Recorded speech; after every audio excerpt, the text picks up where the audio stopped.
A few people populate the channel and say hello before I actually start talking. Hi everybody, please say hello in the chat if you are. Let's go to live chat. If you are live, just make sure I'm live on YouTube. It's saying that we've got 4 viewers and 1 like, so we are live. So I'm outside Westminster, as you can see in the background. I'm down here. Hi Cypher11. Hi Paul Macri, how are you? I think you're Canadian, aren't you, Paul? Hi to Canada. Yeah, I'm outside Westminster because, as you're probably aware by now, Boris Johnson prorogued Parliament, or has laid out the groundwork to prorogue Parliament. Hi Nikki. Hi, thanks for doing what you're doing. I'm a moderator in the chat.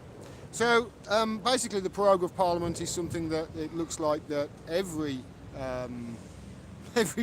Prime Minister does, but obviously not while we're in the midst of a constitutional crisis, which is what we are at the moment, which is why everybody lost their shit last night when it was discovered that this is exactly what he's done and has done. The Queen has accepted it. Obviously the Queen has got to do that. She's basically just a figurehead of state. So I'm hoping, by the way, you can all hear me, and I'm kneeling down like this, sort of out of the way because it's very windy. I'm hoping you can all hear me. So basically this prorogue of Parliament, because this is one of the longest Parliament sessions we've ever had. It's actually the longest we've had since the 1642 Long Parliament, you know. Let's not speak about the 1642 Long Parliament right at the moment with Oliver Cromwell, etc. in the current situation we're in with Parliament, but still. It basically means that we're going to be shut down, and the government's going to be shut down for 23 days up to, or just before, we are due to leave the EU in Brexit at the end of October. Now this move is obviously very popular with Brexiteers and with Remainers. They are basically saying that it's all FUBAR, as Deep Thought has just said in the chat, and basically what they're calling it is a coup, which is something that they call lots of things nowadays a coup. But yeah, it's a coup. But basically what this is the same argument as it has been constantly for the last 3 years from what I can see. It's, you know, should we have Brexit or should we not? Because Boris's stance here on Brexit is obviously a very popular one with people who want to leave the EU. Now, possibly why I've not spoke about it yesterday and I didn't get involved with the Twitter stuff is because I can see the irony in all of this. I can see the irony in the very same people who have been criticising Theresa May for not taking a course of action that would break up the European Union to now criticising Boris Johnson for doing that exact very thing. So you've been criticising Theresa May for not doing it, then Boris Johnson does it, and now you're criticising it for the same reasons. I can't be the only one who's found the complete irony in all that. And obviously, then we've got the Jeremy Corbyn situation and what the other side are doing, because Jeremy Corbyn, the leader of the Labour Party. No, he's not. He's not the leader of the Labour Party. He's the figurehead of the Labour Party. The people who are leading the Labour Party are the Parliamentary Labour Party, which is basically a conglomerate of Blairites. Let's face it. He's not the leader of anything at the moment. The Parliamentary Labour Party, the Blairites in the PLP are. Now he's he's struggling to get support at the moment. Can you believe this? Think about it. Just think about it. This is how messed up politics is in this country, in that we've got a minority government right now that's clinging on to power by 1 seat. 1 seat. A minority government. They've had to buy off the DUP for 1.5 billion or whatever it is. And still, the leader of the opposition, the figurehead of the opposition, is struggling to get the votes needed for a vote of no confidence. That's how screwed up we are right now. He's still struggling to get a vote of no confidence even now. Why? Because obviously the politicians in there, behind me, or rather the prance about in there and buildings like that, like it around England and the UK, well, they're not doing what the people want, are they? So Jeremy Corbyn, he's struggling to get his vote of no confidence through from perhaps the worst government, certainly in my lifetime, and many will say in history. And he's called this a smash and grab on democracy, this attempt by Boris Johnson. Now let's face it, while Boris Johnson's play here, and it is a play, is not exactly democratic, let's face it, And he's blatantly doing it so that the shutdown lasts for 3 weeks in a period of, let's face it, constitutional crisis. And he's done that on purpose so he doesn't have to face anything. But, you know, whilst he's doing this, it's very popular with pro-Brexiteers because they say, listen, we voted for Brexit back in 2016. We voted for it, it won. Fair as dues, okay? Let's have that.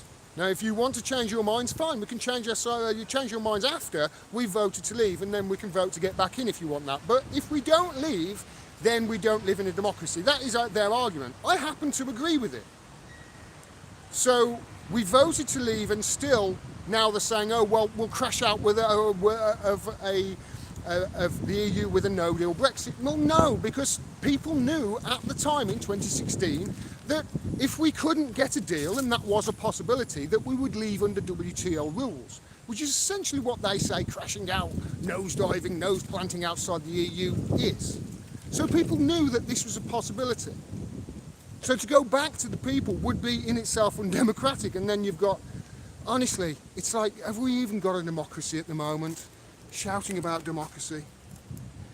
Undemocratic seems to be exactly what Boris Johnson is doing here, but at the same time, you know, people weren't bothered about other things, were they?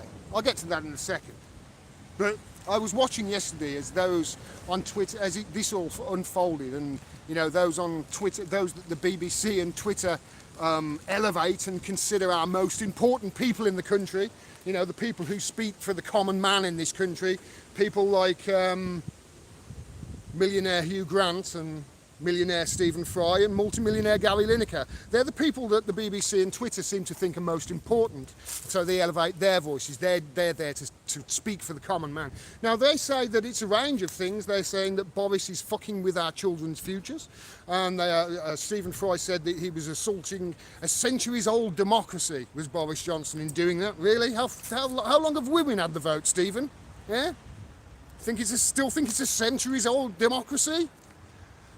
I ask you, he's meant to be one of the smartest in the country as well. And obviously Gary Lineker as well, who no doubt wants the whole thing to be run again and, you know, and have daisies and flowers in the... I don't know what Lineker... I don't care what they want, of course, because they only elevate these voices because they're the approved voices that the establishment will let you, you know, argue about whether they're right or not. Because these people don't really stand up for their children, and they're not really standing up for democracy.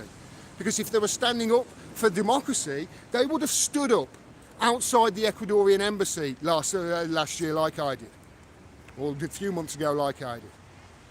That's what they would have done. If they were really standing up for democracy and they really cared about their democracy, they would have stood up for, let's face it, a journalist getting dragged out of his asylum for proving that war criminals were war criminals. That's what he is. And anybody who's saying he's anything else, I would sit down and have an half-an-hour discussion with them because you're wrong. You've been propagandised into feeling that way. And if you haven't been propagandised into feeling that way and you're one of the people telling any untruths about that situation, then guess what? You're not being propagandised, then you're a propagandist. You know, I saw lots of people down here screaming last night saying, oh, it's undemocratic and we're going to stop the coup, as they were saying. Really? Where were you when Julian Assange was being dragged out of that Ecuadorian embassy in that act of fascism? Where were you? Yet you'll say this is, you know, a coup that happened yesterday. This is just the same argument in different clothing. That's all it is. Should we stop in the EU or not?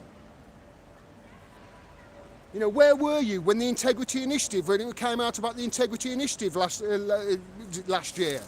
And how the Foreign and Commonwealth Office were literally funding a disinformation campaign on its own people in a Mockingbird-like operation. Where were you about that? You weren't screaming about that and your precious democracy then, were you? These people on Twitter who were saying, oh, it's terrible what's happened. You weren't talking about that. You weren't screaming about democracy while we were being propagandised and lied to in what possibly was a false flag operation last year in Syria that led us to bombing another country. It could have been based on lies and propaganda. Could have been lied to. Where were you then? Were you standing up for democracy then? You don't really care about democracy, do you, Stephen? That's the thing. You don't care about things only when they start affecting you. You know, there's a possible false flag in Syria.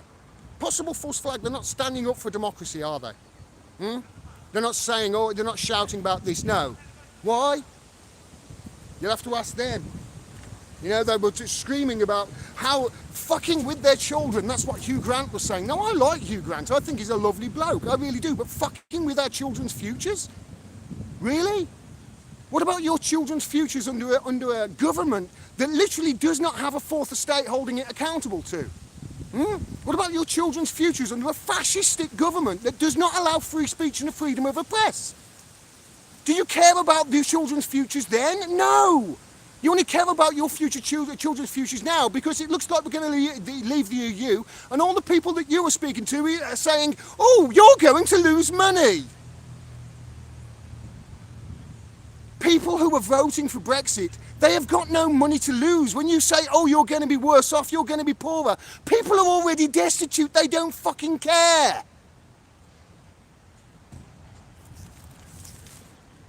You know, screaming about, oh, our children's futures, really? What about the children in Yemen? What about the children in Yemen? They're getting bombed on buses. They're getting bombed on buses in Yemen by Lockheed Martin bombs, made in America, yeah? Dropped by ordnance, basically by pilots that we train. Pilots that we train, dropped on school buses, on the back, on the top of kids' heads. Were you screaming about your children, their children's future, were you, Hugh Grant? No. You don't fucking care about children's future. You care about your shit. If you really cared about your children, who cared about them fucking over their children, you'd be screaming right now about the cover-up of the Jeffrey Epstein case. He was literally fucking your children, or fucking people's children. Are you standing up and screaming about that? This person who was well entrenched in all of these people's lives behind us. Are you screaming about democracy then and them, oh, fucking your children's future? It really is a joke. It really is a joke, this whole thing is. And to prove how much of a joke it is, I've come down here a day after this flash mob appeared last night under the guise of stopping democracy, stopping the coup. And there was Owen Jones down here and Paul Mason behind us and a crowd of a few hundred people. What did they achieve? What did they achieve? Probably some more followers on Twitter and some more likes. That's all they achieved. They didn't achieve anything else. They don't care about anything else. They only care about themselves and their own futures. So that's what I've come down here to see. And what I've just seen since I've been here, well, let's face it, it typifies what is going on in this country right now, because we've just been up there and I saw another YouTuber, actually, Based Amy, who I had a few words with her and said I appreciated her getting a camera in the face of that guy, that MP who needed a safe space. But we just saw up there how people who are meant to be pro-EU are literally using disabled people to emotionally get their own way with people. Now I'm going to talk to them about that in another video, hopefully. If not, I'll talk to you about it when I get back. But I wanted to come down here just to show nothing's changed down here. Nothing at all. Everything's still going on. The police are still, checking everything, and there's probably about 20 people on the bridge up there with pro-EU flags, and there's probably about another 20 down at the Houses of Parliament. But that's it. Downing Street, rather. That's it. That's it. Stop the coup? They don't care. None of them do. There was a coup long ago. Long ago. Our foreign policy is ticking over nicely in this country. Think about it. The propaganda machine is whirring, no problem, with nobody seemingly at the head of the wheel, or Boris Johnson with very little support by the looks of it in his MPs. But the foreign policy is ticking along nicely, isn't it? We're still withholding Venezuela's billions. We're still propagandizing the public about their elections, aren't we? Things are still ticking along nicely with regards to our foreign policy. You're still getting fucked over as well. So Yeah, nothing has pretty much changed down here. I wanted to come and see it for myself a day after these flash mob turned up to try and stop the queue. But it looks like either it didn't have any effect at all, or they stopped it in very quick time, because there's nobody fucking down here. I'll go down to down to Downing Street and do a stream from there and just basically show you that, yeah, nothing's changed at all. Nothing. Until people get in the streets, nothing will change. But don't let the people don't let the likes of Paul Mason and Owen Jones tell you what you know when it's time to get in the streets, because honestly, they're not on your side. This is a class issue, and they're in the wrong class. All right, I'm going to go down to Downing Street, and I'll probably do a video from there if I can get a chance to speak to anybody. Okay, peace out, everybody. I'll speak to you soon.